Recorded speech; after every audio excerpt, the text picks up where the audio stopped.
ಶರಣರು ಬೀಡು ಬಿಟ್ಟಂತ ಈ ಶ್ರೇಷ್ಠವಾದ ನಾಡಿನಲ್ಲಿ ಪೂರ್ವ ಜನ್ಮದಲ್ಲಿ ಮಾಡಿದ ಪುಣ್ಯದ ಫಲದಿಂದ ಮಾನವರಾಗಿ ಹುಟ್ಟಿ ಬಂದಿದ್ದೇವೆ. ಮಾನವರಾಗಿ ಹುಟ್ಟಿ ಬಂದ ಬಳಿಕ ಮಾಡಬೇಕು ಗುರುಧ್ಯಾನವನ್ನ, ಮಾಡಬೇಕು ಗುರು ನಾಮಸ್ಮರಣೆಯನ್ನ. ಫಲರೇ ರುದ್ರ, ಬದ್ಧರೇ ರುದ್ರ, ಗುರುವು ಎಂದಡೆ ಶಿರವು ತಂತಾನೇ ಬಾಗುವುದು. ಗುರುವು ಎಂದಡೆ ಶಿರವು ತಂತಾನೇ ಬಾಗುವುದು. ಗುರುವಿಗೆ ಗುಲಾಮನಾಗುವ ತನಕ, ಇಂತಿ ಗುರುವಿಗೆ ಗುಲಾಮನಾಗುವ ತನಕ ದೊರೆಯದಣ್ಣ ಮುಕ್ಕುತ್ತಿ.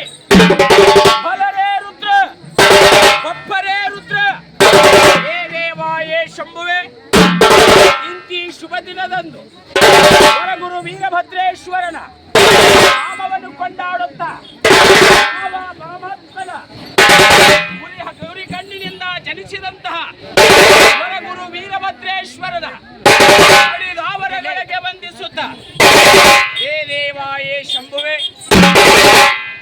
ಇಂತಿ ಪುಣ್ಯಕ್ಷೇತ್ರದಲ್ಲಿ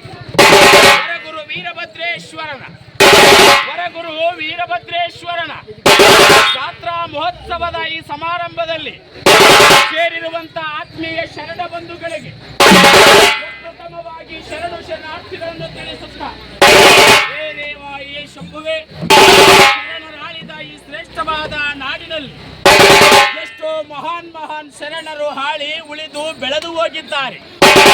ಎಷ್ಟೋ ಮಹಾನ್ ಶರಣರು ಹಾಳಿ ಉಳಿದು ಬೆಳೆದು ಹೋಗಿದ್ದಾರೆ.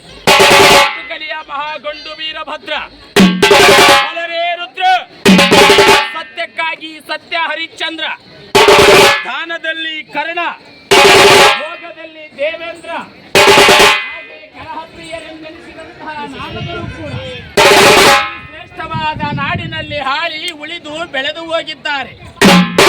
ಹಾಗೇನೆ ಈ ಮನುಕುಲದ ಮಾನವನ ಜನ್ಮ ಅಂಡಜ 21 ಲಕ್ಷ, 21 ಲಕ್ಷ, ಪಾರಿಜೋದ್ಭವ 21 ಲಕ್ಷ, ಲಕ್ಷದ ಮೇಲೆ 84 ಲಕ್ಷ ಕೋಟಿ ಜೀವರಾಶಿಗಳಲ್ಲಿ ಈ ಸಹಸ್ರ ವೇಳೆಯಲ್ಲಿ ಮಾನವನ ಜನ್ಮ ಪುಟಿದೆದ್ದು. ಈ ಮಾನವನ ಜನ್ಮಕ್ಕೆ ಹಣೆ ಬರಹವನ್ನು ಬ್ರಹ್ಮನಲ್ಲವೇ? ಫಲರೇ ರುದ್ರ,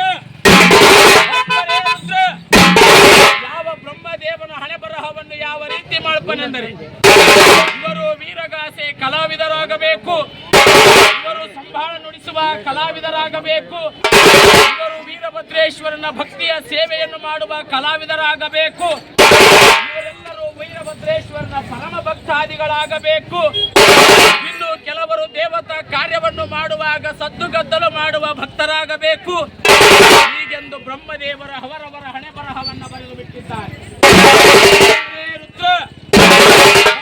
ರುದ್ರ, ಹಾಗೆಯೇ ಒಂದು ದಿವಸ ಕೈಲಾಸದಲ್ಲಿ ಜಗದೊಡೆಯನಾದಂತಹ ಪರಮಾತ್ಮನನ್ನ ಹಾಗೂ ಪರಬ್ರಹ್ಮನನ್ನ ಶ್ರೀಮನ್ನಾರಾಯಣನನ್ನ ನೋಡಬೇಕೆಂಬ ಕುತೂಹಲದಿಂದ ನಾರದ ಮಹಾಮುನಿಗಳು ಒಂದೊಂದು ದಿವಸ ಅಂಗಳಕರವಾದ ತಿಂಗಳ ಬೆಳಕಿನಲ್ಲಿ ಕೈಲಾಸದ ಮಹಾದ್ವಾರದಲ್ಲಿ ಇತ್ತ ಕುಳಿತಿದ್ದಾನೆ ಜಗದೊಡೆಯನಾದ ಪರಮಾತ್ಮ.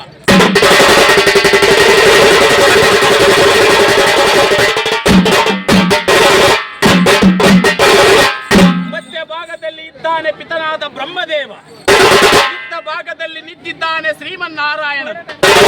ಆಗಲಾಗ ನಾರದ ಮಹಾಮುನಿಗಳು ಮೂರ್ತಿಗಳಿಗೆ ಬಾಗಿದ ಪ್ರಣಾಮಗಳನ್ನು ಸಮರ್ಪಿಸಿಬಿಟ್ಟು, ಫಲರೇ ರುದ್ರ, ಬಪ್ಪರೇ ರುದ್ರ, ಮೂರ್ತಿಗಳಿಗೆ ಬಾಗಿದ ಪ್ರಣಾಮಗಳನ್ನು ಸಮರ್ಪಿಸಿಬಿಟ್ಟು ನೇರವಾಗಿ ಬ್ರಹ್ಮನ ಬಳಿಗೆ ಬಂದಂತಹ ನಾರದ ಮಹಾಮುನಿಯು, ಹೇ ಬ್ರಹ್ಮದೇವ, ನೀವು ಹಣೆ ಬರಹವನ್ನು ಬರೆದಿರುವರು, ನೀವು ಬ್ರಹ್ಮದೇವರೇ, ನಿಮ್ಮ ಹಣೆ ಬರಹವನ್ನ ಮೀರಿ ನಡೆದವರುಂಟೆ. ಮೂರ್ತಿಗಳು ಕೊಟ್ಟಂತ ಸಕಲ ಕಾಲಕ್ಕೆ ಮಳೆ ಬೆಳೆ ಸಮೃದ್ಧಿಯಾಗಿ ಭೂಲೋಕದಲ್ಲಿ ಅವರವರ ಕಾಯಕವನ್ನು ಅವರವರು ಮಾಡುತ್ತಾ ಈ ಭೂಲೋಕದ ಜನ ಮಾನವರು ಇದ್ದಪ್ಪ ನಿನ್ನ ನಾಮಸ್ಮರಣೆಯನ್ನು ಮಾಡುತ್ತಾ ಕಾಲ ಕಳೆಯುತ್ತಿದ್ದಾರೆ ದೇವ ಎಂದು ಹೇಳಿದಂತಹ ನಾರದ ಮಹಾಮುನಿಯು ಇತ್ತ ಕೈಲಾಸದಿಂದ ನೇರವಾಗಿ ಭೂಲೋಕದ ಕಡೆಗೆ ಬರುತ್ತಿದ್ದಾರೆ.